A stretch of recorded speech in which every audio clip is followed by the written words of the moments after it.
Dear student, मैं अंकित आपके अपने चैनल पे आपका हार्दिक स्वागत करता हूँ।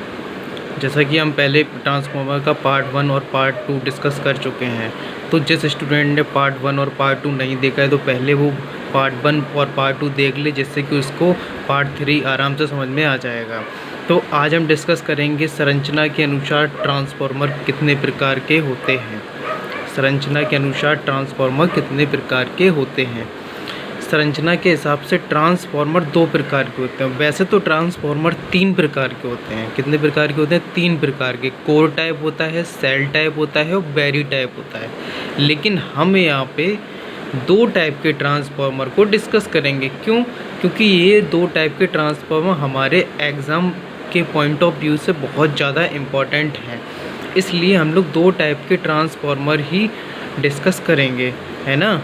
तो पहला ट्रांसफार्मर उसमें है कोर टाइप ट्रांसफार्मर और दूसरा क्या है? Shell type transformer.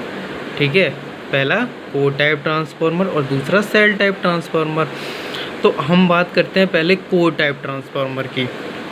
Core type transformer की हम बात करेंगे तो हम जानते हैं कि जो कोर होती है वो सिलिकॉन स्टील की बनी होती है। ठीक है, कोर किसकी बनी होती है? सिलिकॉन स्टील की बनी होती है। कोर सिलिकॉन स्टील की बनी होती है। ठीक है, हम इसमें करते क्या है, इसमें एल शेप की पतली पतली पत्तियां काट लेते हैं। ठीक है, पतली पत्तियां काट लेते हैं। इन पत्तियों को लेमिनेशन कहते हैं। इन पत्तियों को क्या कहते हैं? लेमिनेशन। इन पत्तियों को लेमिनेशन कहते हैं। सभी पत्तियों को जोड़कर जो बनता है उसे कोर कहते हैं। सभी पत्तियों को जोड़कर जो बनता है उसे कोर कहते हैं। ठीक है, अब हम एक आसान भाषा में समझते हैं। सबसे पहले हमारी कोर किसकी बनी होती है? सिलिकॉन स्टील की बनी होती है। ठीक है, हम इसमें एल शेप की पतली स्टैम्पिंग्स लेते हैं। एल शेप की पतली स्टैम्पिंग्स लेते हैं। ठीक है, तो और इसमें होता क्या है, एल शेप की स्टैम्पिंग्स लेते हैं इसमें, और इसमें एक परत की मोटाई कितनी होती है? 0.35 mm से 0.5 mm, है ना। तो इन पत्तियों को जब हम जोड़ते हैं तो इन पत्तियों को जोड़ते हैं तो इन्हीं को हम लेमिनेशन बोलते हैं। और जब इनको बिल्कुल जोड़ के बनाते हैं, बहुत सारी पत्ती के ऊपर पत्ती लगाते हैं, तो होता क्या है, उसी को हम कोर कहते हैं।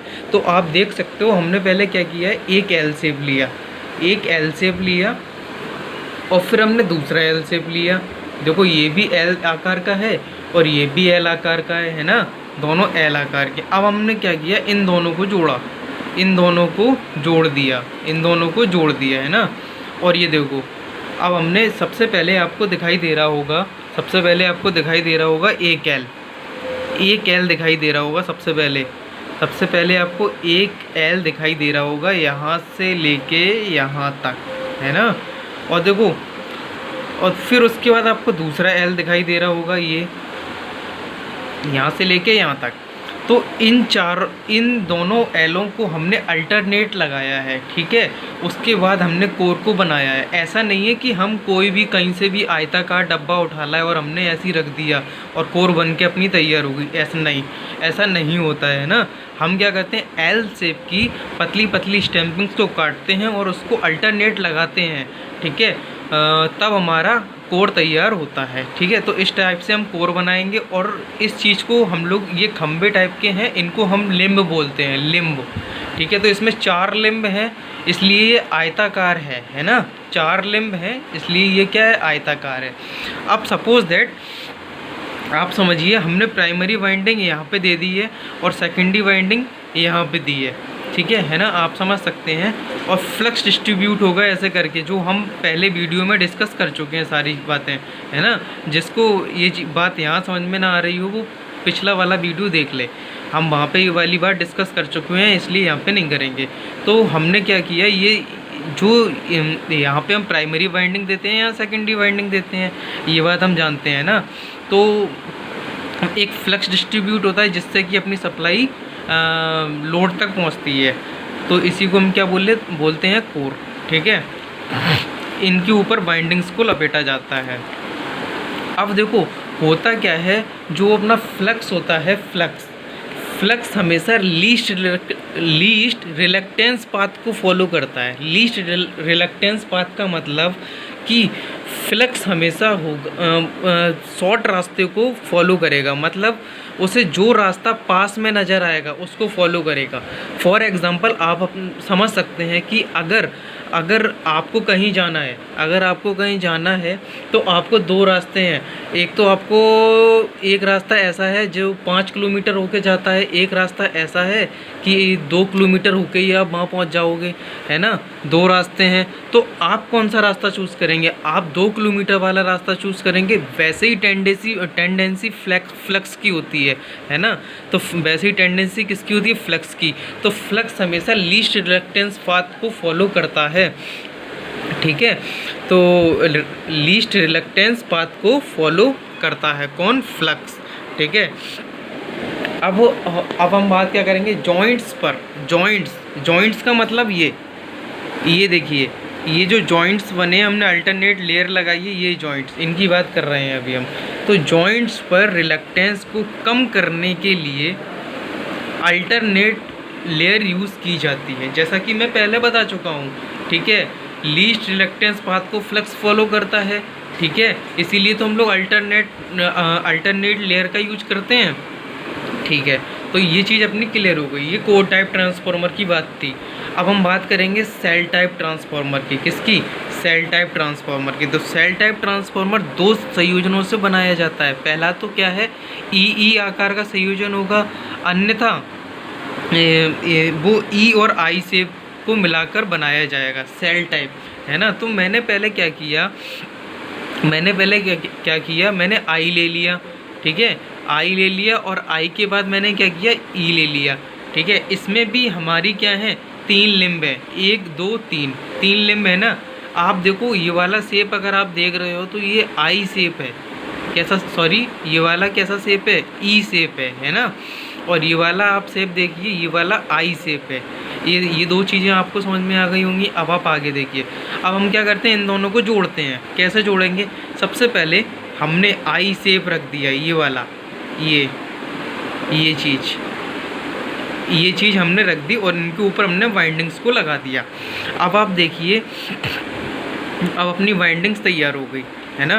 अपनी कोर तैयार हो गई, कोर तैयार हुई। अब आप एक चीज़ सोचिए कि यार सर ने एक लिम्ब इसको पतला बनाया है और इसको पतला बनाया, मतलब दोनों को बराबर आकार का बनाया, लेकिन इसको सर ने बहुत ज़्यादा चौड़ा बना दिया, ठीक है।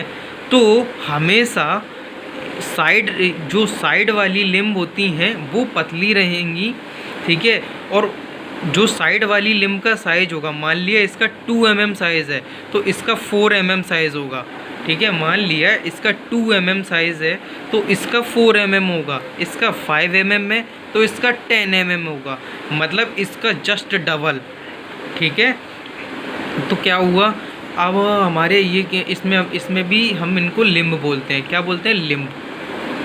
अब हमने क्या किया? इस बीच वाली लिम्ब पे हमने बाइंडिंग्स को लपेट दिया, ठीक है, बाइंडिंग्स को लपेट दिया। यहाँ तक आप देख पा रहे हो, यहाँ तक हमने प्राइमरी वाइंडिंग ली, यहाँ तक हमने प्राइमरी वाइंडिंग ली। ये देखिए, यहाँ से हमने ऐसे करके सप्लाई ली। ये क्या है? Primary winding. ये क्या है? Primary winding. यहाँ तक तो हमने प्राइमरी वाइंडिंग ली। आप देखिए सेकेंडरी वाइंडिंग। अब हमने यहाँ से सेकेंडरी वाइंडिंग ले ली, यहाँ से हमने सेकेंडरी वाइंडिंग ले ली।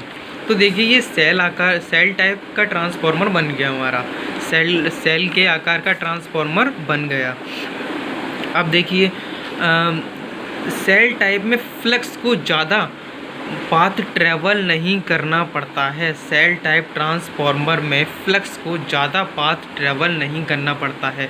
आप अगर देख पा रहे होगे तो यह ट्रांसफार्मर में हम क्या करते हैं? सप्लाई देते हैं। सप्लाई किसको देते हैं? प्राइमरी को देते हैं। हम ये बात जानते हैं, प्राइमरी को सप्लाई देंगे तो अब अपना जो फ्लक्स है वो सिर्फ यहाँ आएगा, यहाँ आएगा, है ना। वो यहाँ नहीं जाएगा, वो यहाँ नहीं जाएगा, ठीक है। तो इसलिए फ्लक्स हमेशा लीस्ट रिलक्टेंस पाथ को फॉलो करता है, ठीक है। जो उसको रास्ता पास नज़र आएगा वो वहीं से जाएगा, ओके।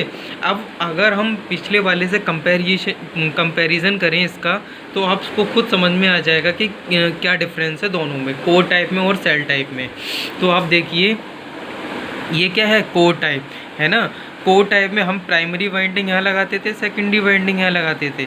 हमने यहाँ सप्लाई दे देते थे और सप्लाई देने के बाद फ्लक्स अपना इतना रास्ता ट्रैवल करता था, इतना रास्ता पूरा रास्ता ट्रैवल करता था, ठीक है, इतना पूरा रास्ता ट्रैवल करता था। लेकिन हमने क्या किया कि हमारे फ्लक्स को इतना ज़्यादा रास्ता ट्रैवल ना करना पड़े, इसलिए हमने सेल टाइप ट्रांसफार्मर का यूज किया।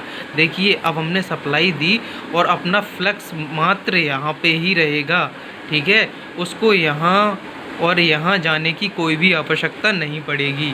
तो ये बात आपको क्लियर हो गई होगी। और पहले इसमें कॉपर की भी बचत हो रही है ना। इसमें हमने सिर्फ इस वाली लिंब पे ही, बीच वाली लिंब पे ही हमने वाइंडिंग्स की है, इसलिए कॉपर की भी बचत हो रही है, ठीक है। और इसमें क्या होता था, इसकी जो अल्टरनेट लेयर होती थी, यहाँ पे क्या रहता था, फ्लक्स लीकेज बहुत ज़्यादा हो जाता था, फ्लक्स लीकेज भी बहुत ज़्यादा हो जाता था। लेकिन यहाँ पे कोई भी फ्लक्स लीकेज नहीं होता है, ठीक है, फ्लक्स लीकेज नहीं होता है। अब हम इसमें बात करें, एक पॉइंट आपके मन में आ रहा होगा कि सर लेमिनेशन की बात कर रहे थे, लेमिनेशन का क्या मतलब है, क्यों करते हैं लेमिनेशन, ठीक है, बिना लेमिनेशन के क्या काम नहीं चलेगा। तो लेमिनेशन हम लोग इसलिए करते हैं कि एडी करंट लॉसेस को कम करने के लिए हम लेमिनेशंस का यूज करते हैं। अब लॉसेस क्या होते हैं वो मैं आपको आगे पढ़ाऊँगा, ठीक है, जब हम आपको लॉसेस की बात करेंगे कि लॉसेस कहाँ कहाँ पाए जाते हैं, ठीक है, कोर में पाए जाते हैं, वाइंडिंग्स में पाए जाते हैं, कैसे कैसे लॉसेस होते हैं, hysteresis losses, eddy current losses, इन सारी चीज़ों को डिस्कशन हम बाद में करेंगे, ठीक है। तो आई थिंक आपको ये सारी बातें समझ में आ गई होंगी, ठीक है। तो अब जिसने पुरानी वीडियो ना देखी हो तो प्लीज़ उन वीडियो को देखिए, जिससे कि आपके सारे कॉन्सेप्ट्स क्लियर हो जाएंगे, ठीक है। और अगर आपको वीडियो अच्छी लगती है तो वीडियो को लाइक करें, चैनल को सब्सक्राइब करें, और अगर कोई भी क्वेश्चन हो तो प्लीज़ कमेंट बॉक्स में पूछें। Thank you.